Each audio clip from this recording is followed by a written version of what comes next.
So in this video we're going to be starting grade 12 calculus. So we're going to start by rationalizing denominators of radicals. I should put that somewhere in regards to radicals. So let's start with an example. There's just a couple of rules we need to get down before we actually get into all the good stuff. So let's say we have 3 over 4 root 5, and I basically want to simplify this, and the way I'm going to do that is by rationalizing the denominator, and that I will do by, well, basically I'm going to we'll get rid of this root from the denominator. I want that to be a whole number, and that in the future we'll basically taking out roots and basic square roots, cube roots, any type of roots or exponents that we don't want in the denominator. Removing them from the denominator will make our lives so much more easier. So what I'm going to do is basically say that this expression is the same even if I multiply it by root 5 over 5. So if I was to continue with that, I should get 3 root 5 over, remember when you multiply root 5 by root 5, so 5 root 5 is basically 1 over 2 times 5, 1 over 2, and when I multiply when I multiply these two, the exponents add, so it's basically 5 to the 1, which is 5.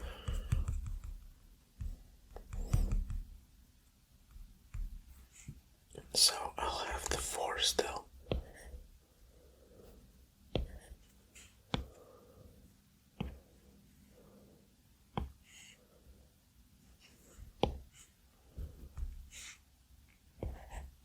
And then I'll have the 5.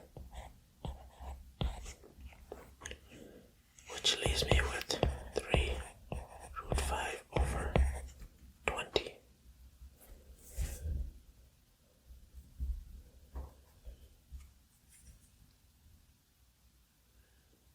Okay, so let's move on to another example.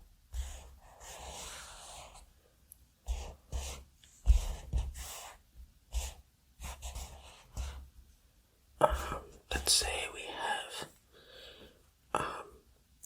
a situation where the denominator is like this. Say we have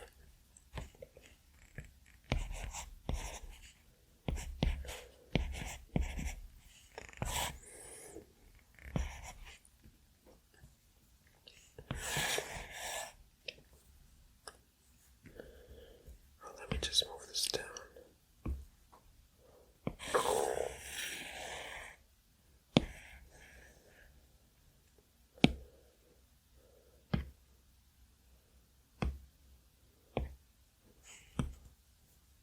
So, what can we do here now? So, if you have a denominator with 2 radicals, we are going to introduce something, well, not introduce, we're going to remember something we did in the past, which is basically multiplying conjugates. So, what do I mean by this? Let's just use ambiguous. Let's say root A plus root B. If I want to rationalize this, basically turn this into a real number, I can multiply this by its conjugate, which is just the same expression except subtraction. And if you remember why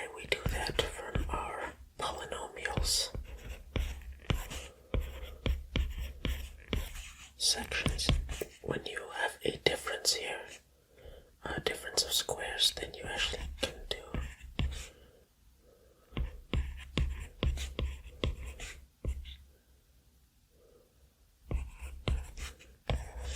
those cancel and you're left with a squared. Sorry. Minus b squared. That's why we multiply by its conjugate.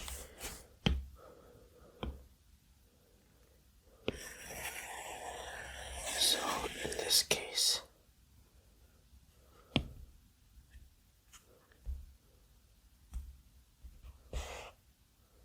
how can I get rid of this?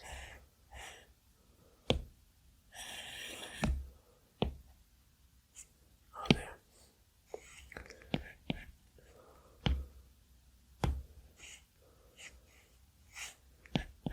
In this case, root 6 plus root 3, I can multiply that by this expression, root 6 minus root 3. But I don't want to change the expression, so I'm basically multiplying this expression by 1. But this, multiplying it by its conjugate, will allow me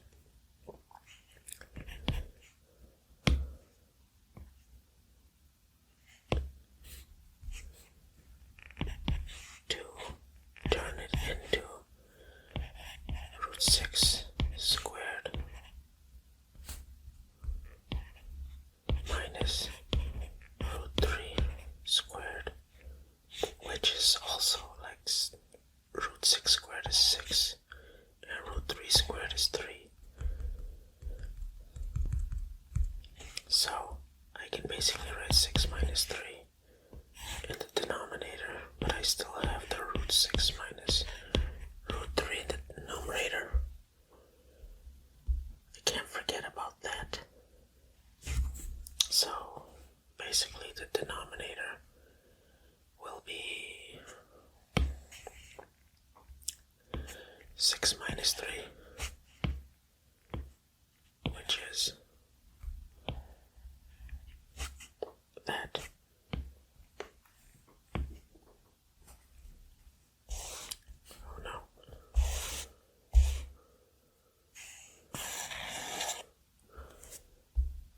So let's try another one. Let's do simplifying this 5 over 2 root 6 plus 3.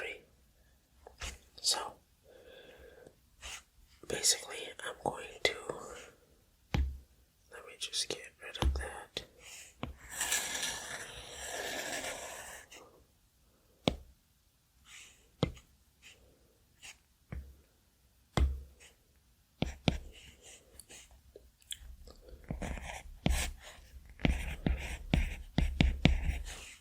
Let's remember what we did from our last one.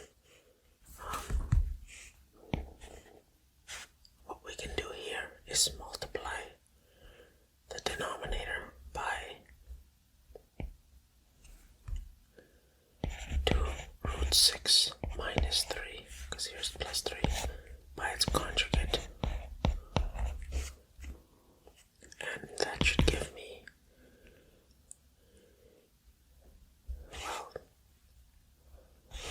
in the denominator 2 root 6 squared is basically, let's multiply that out.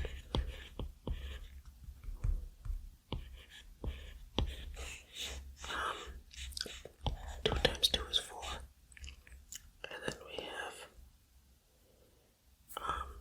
6 times 6, which is 36. Okay. So we should have 4 root 36. 4 root 36 minus 9, because of our difference of squares. And the numerator, I should still have 5 times that. Well, I can open that up. 5 times 2 root 6, or you know what,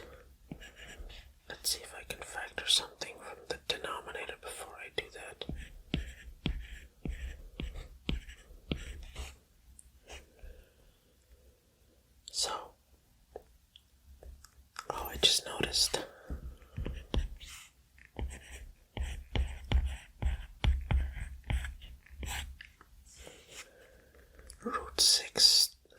The square root of 36 is actually 6. So 6 times 4 is 24 minus 9. So that gives me,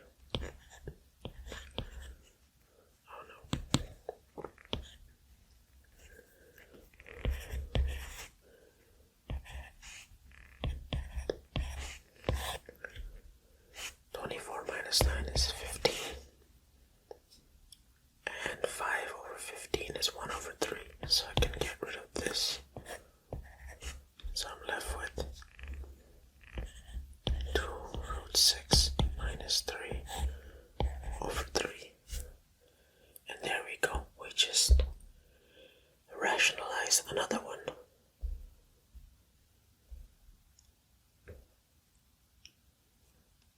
So let's try something else.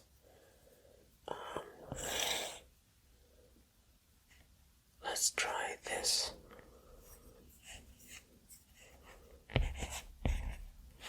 No, I'll go with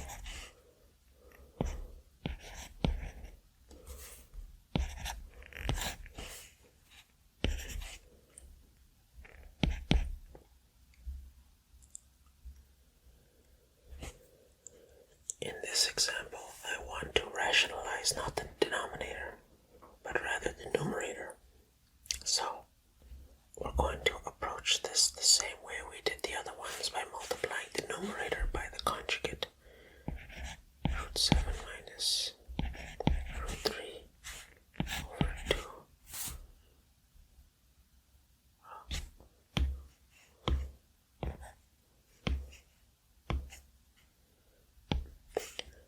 I'm going to multiply it by root 7 plus root 3.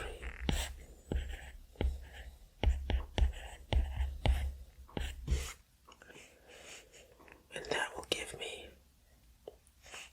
7 plus 3 for the numerator. Oh no, wait, sorry, not plus 3, minus 3. Our difference of squares. And then in the denominator I'll have 2 times root 7 plus root 3. So, what did we learn? Some key ideas. If we have root A over root B, that's the same as multiplying. This is from our first example.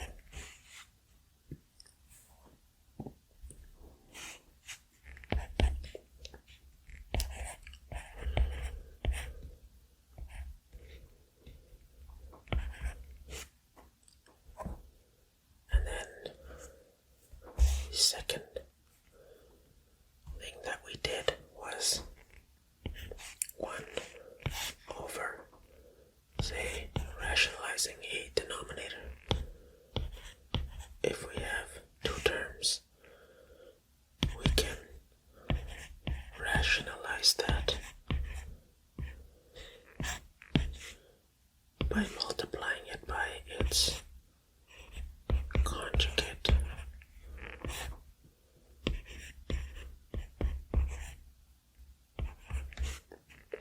Which leaves us with root A plus B over A minus B.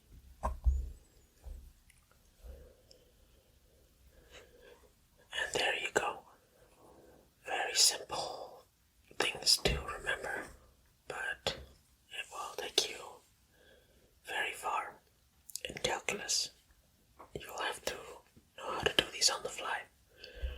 So I'll end this video here.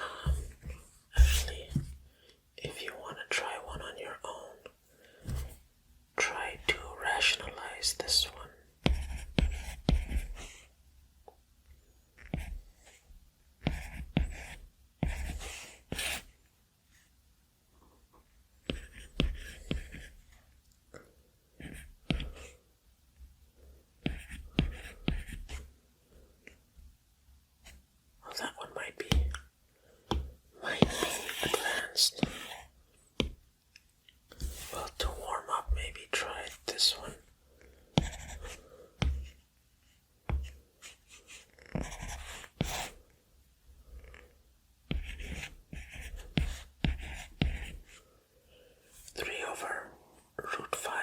minus root 2.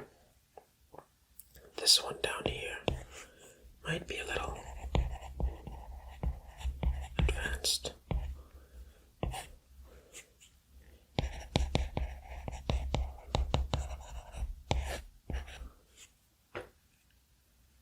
And put your answer in the comment section and let's see what you got. Anyways, that's all for this video, and I shall see you in the next one.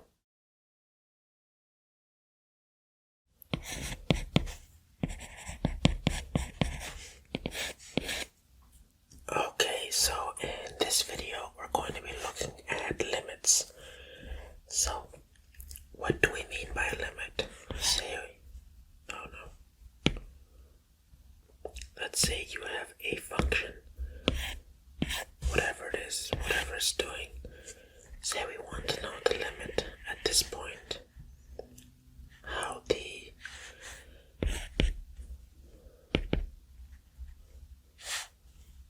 function behaves as it approaches. Say we have this f of x, and we want to know the limit of f of x, what that's equal to as x approaches a. And let's say this is the x value where a is going to be approaching. So let's say that's the x-axis and that's the point a, or the value on the x-axis a. And I want to know as it gets closer and closer, here and here and here and here, as it gets closer from both sides, what happens to this function? So, by finding the limit as x approaches a,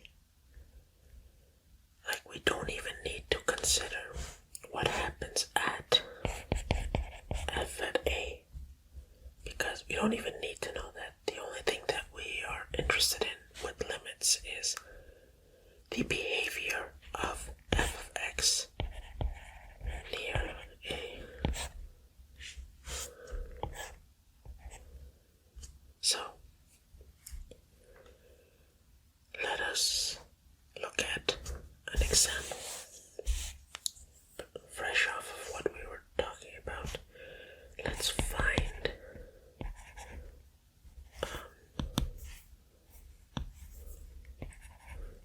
the limit of this polynomial 3x squared plus 4x minus 1 as x approaches 2. So,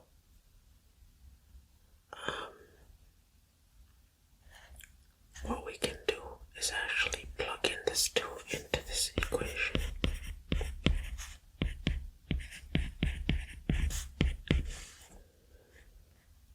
So 3 times 2 squared, which is 4, is 12 plus 8 minus 1 equals 19. So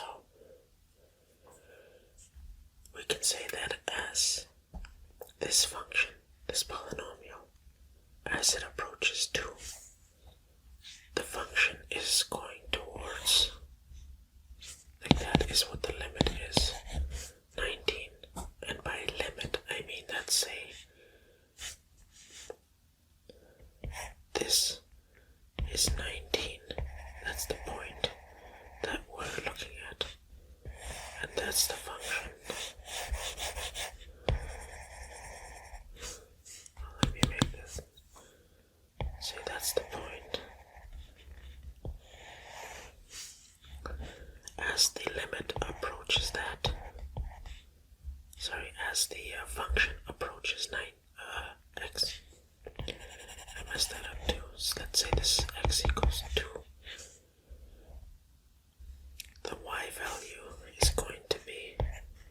19.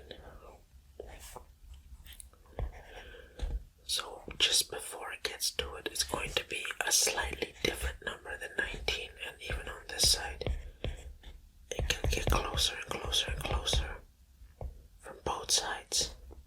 That's what we mean by the limit as x approaches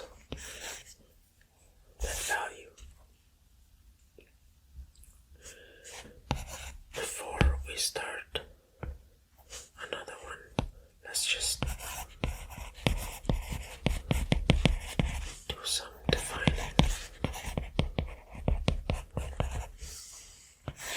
Some properties. So let's say we have limit of k as x approaches a, and k is a constant.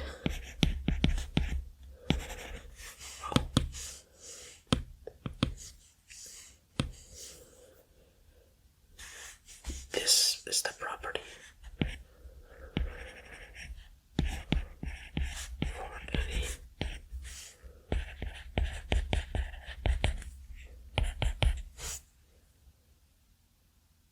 for any constant k. Limit of a constant, say k is a constant, the limit of it as x approaches a, then the limit is equal to k. Similarly, limit of x as x approaches a is equal to a. And let's just define some other ones. We might actually use these in this video.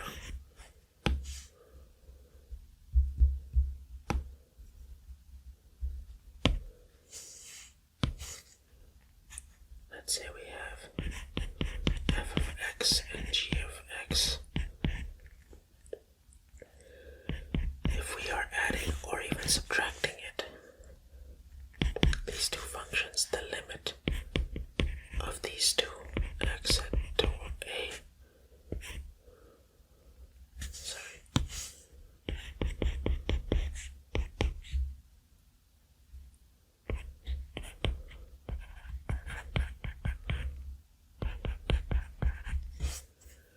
so that is a property.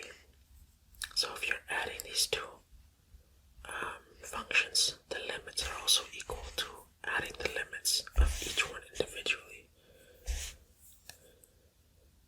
Similarly, if you have a limit as x goes to a, for, let's say we have a constant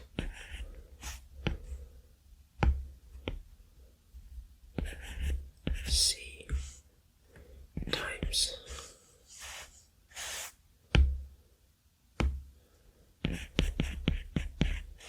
f of x, that will also be the same as taking the c out and multiplying it to the limit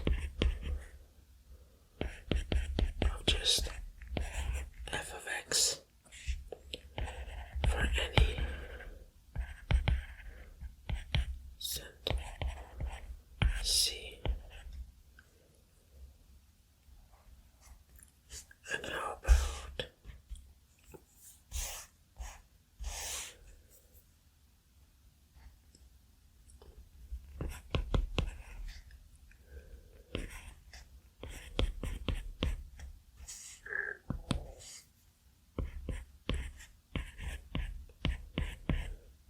let's say we're multiplying two functions.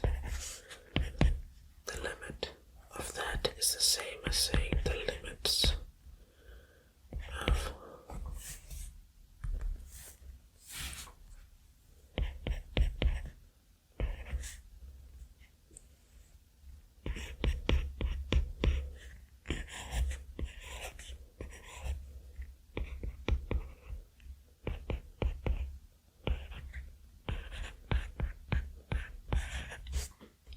just like that.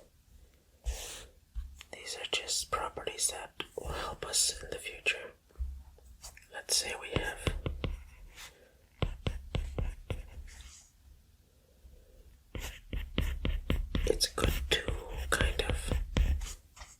memorize these.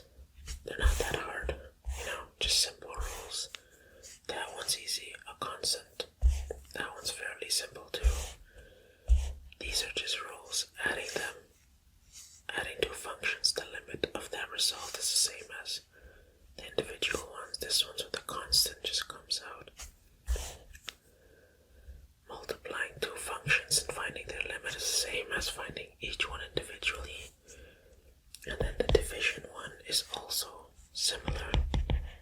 The limit as x goes to a for f of x divided by the limit as x goes to a to g of x. Oh, and also here, g of x cannot be 0 at all. Sorry, not g of x.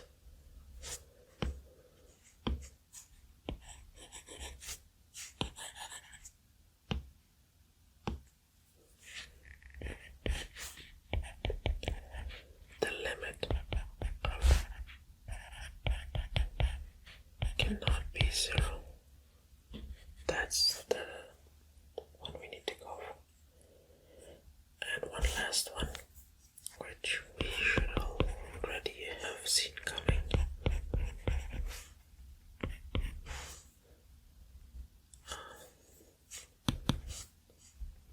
Say we have f of x to the power of n. This is also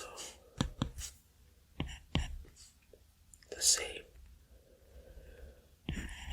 as saying the limit as x goes to a of f of x to the power of n.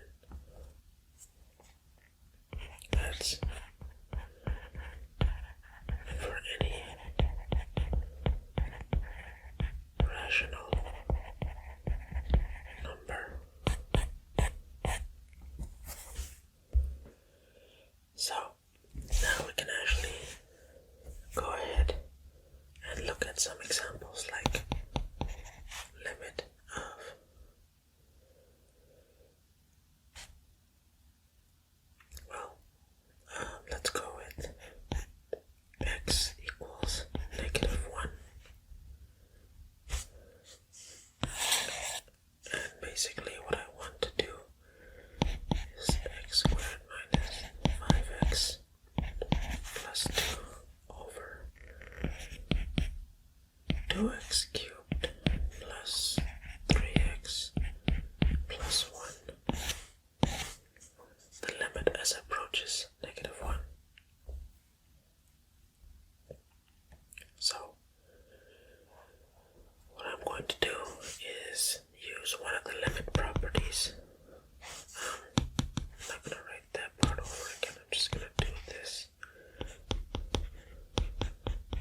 but the limit can be applied internally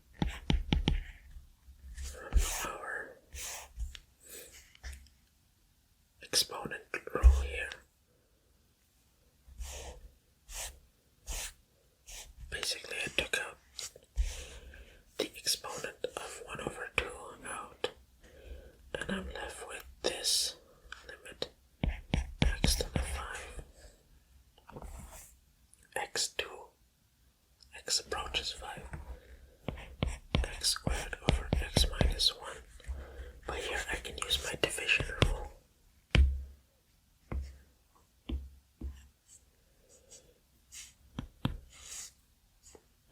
And I'll have the limit. Oh, it's gonna be a lot. So, limit x to 5. Why do I keep writing that? Of x squared over the limit as x approaches 5, x minus 1.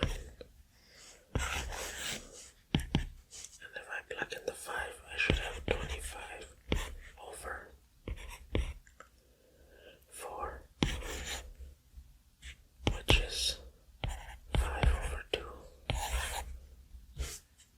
And that is my limit.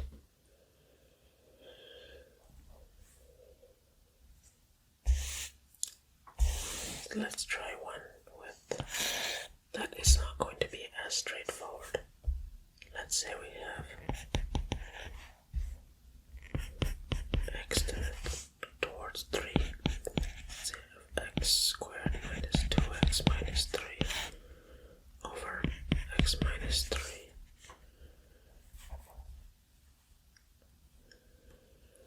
Okay, so as you can see, we have a problem here. If I plug in 3 into the denominator, I'm going to get 0. And you do not want the denominator to be 0. So, in this case, what I can do is actually factor the polynomial in the numerator, which should give me, I'll write it here.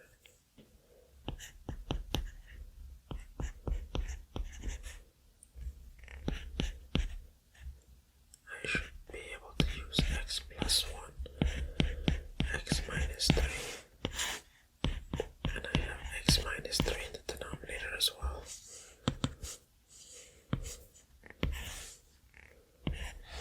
So that will cancel, and I'm left with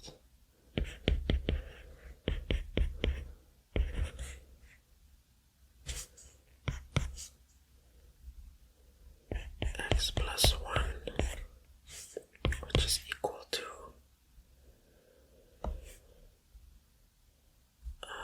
well, if I plug in 3, I should get 4. So the limit here is 4. But if you just went straight for plugging in, you would have got an undefined number. Let's do one where you actually have to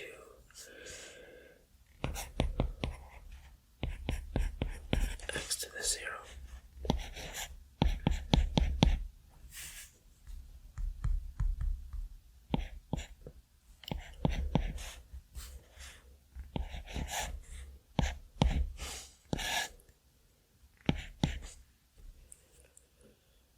So here, we cannot plug in 0 into this equation because the denominator will be 0.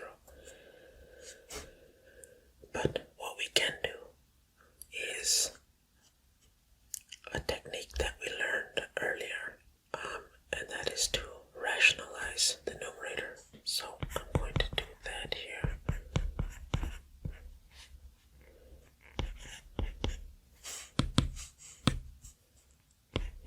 X plus 1 minus over x. Let me just draw a line here. I'm going to multiply this by its conjugate.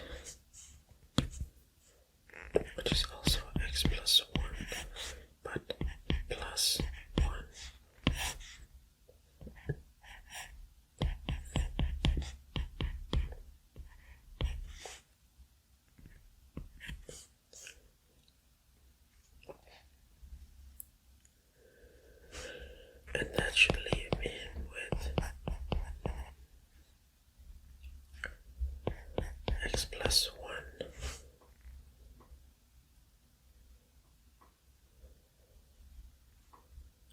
minus 1 over x times x plus 1 plus 1.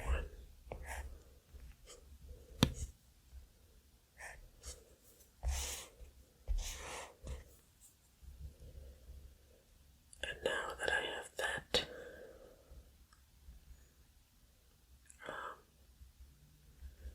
the plus 1 and minus 1 will cancel, leaving me with x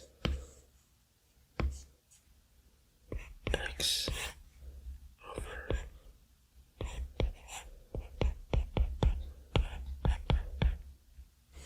the x will cancel, leaving me with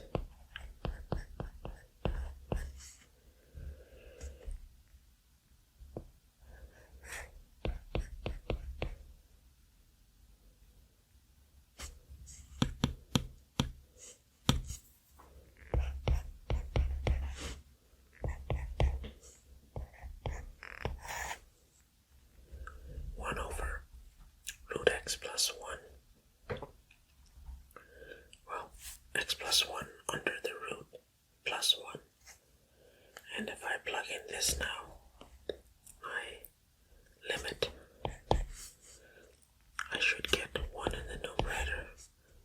Here I should get 0 plus 1, which is 1. Square root of 1 is 1. 1 plus 1 is equal to 2. So my limit is 1 over 2. So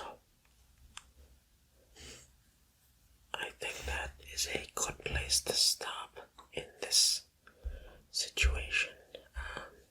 Guess we did a lot of things. I can give you a parting gift of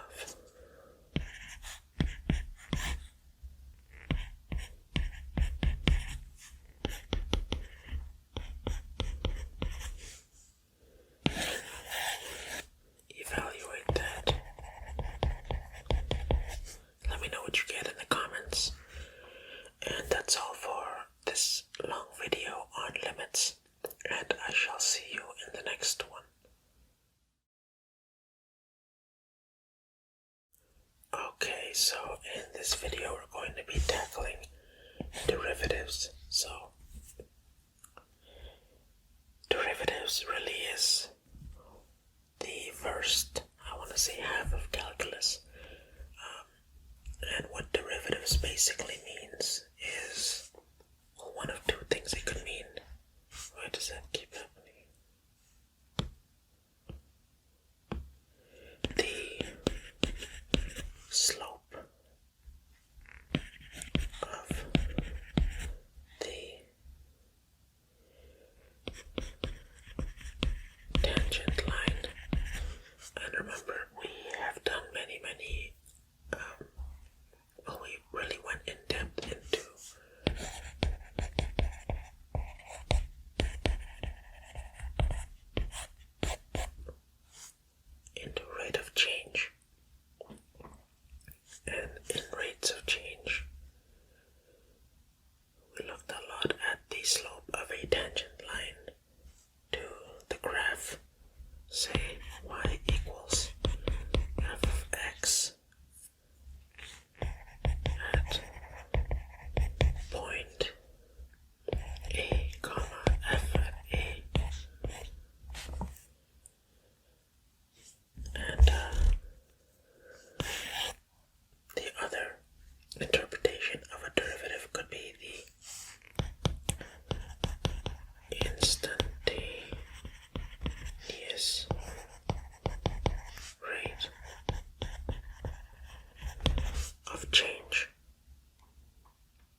So, on the heels of that, or the toes, I guess heels, because we're following it.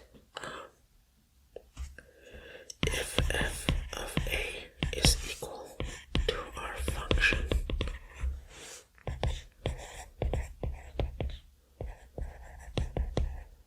the derivative will be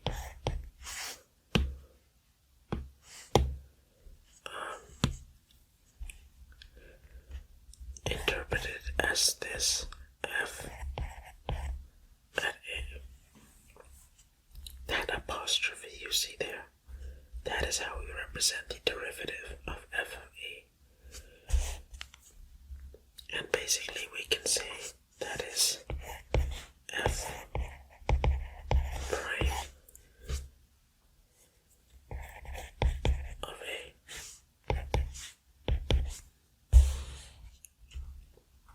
Okay, so let's just write that out.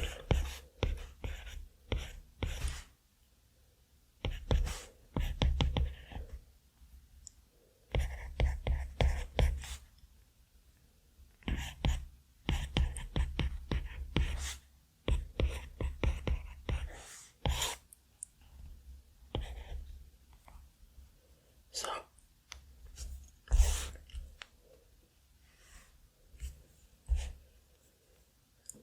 let's try doing this. Let's start off with an easy example. Let's say f of x is equal to x squared. Find f prime of x. So from our formula, we're going to put that in. So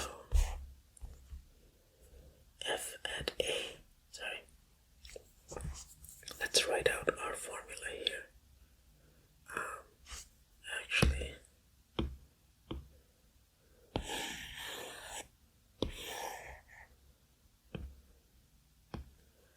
the question was incomplete.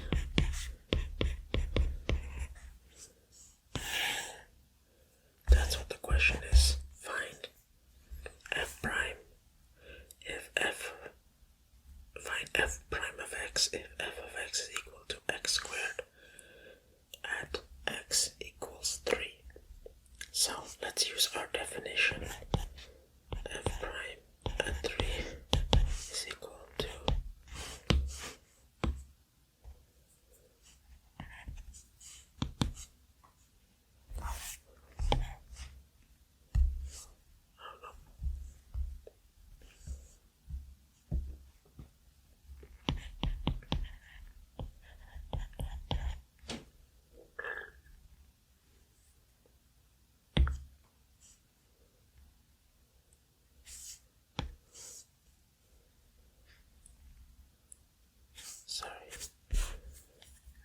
-3.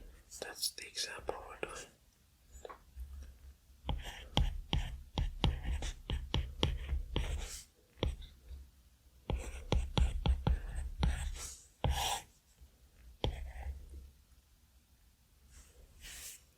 So there we go.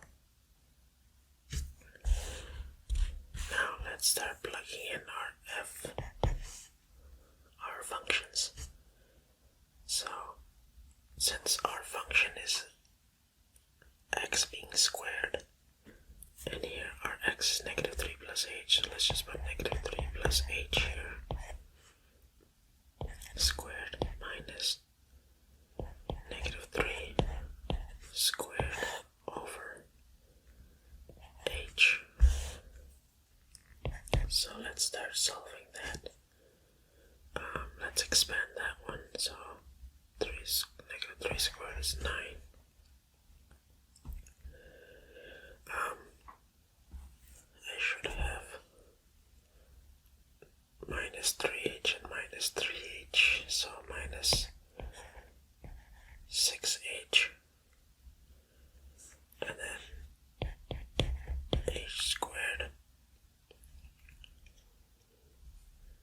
-3 squared will give me 9, but I'm subtracting that 9.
this limit in, I should have just -6.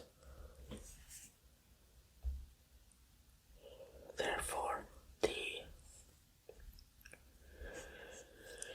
derivative or instantaneous rate of change for this function at x equals -3 will be -6.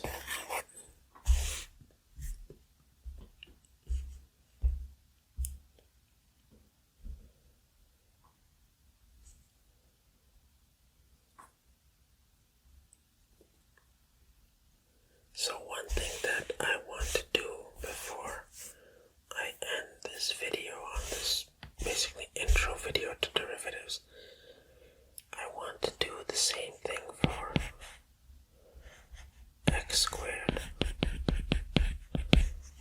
the one that we just did, but I want to find the arbitrary formula for f of x. So we know that x squared is our f of x function, but what is our derivative function? And we can find that out simply by plugging in x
So by opening up this bracket, I get this, and my x squared and my negative x squared will cancel out, being left with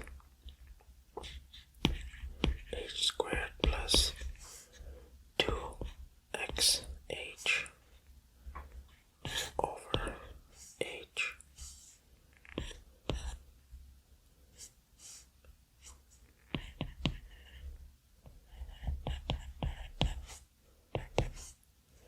That's 2xh, not 2 times h. So now I'll factor out the h. I'm left with, I'll be left with h plus 2x over h. My h's cancel, and I'm left with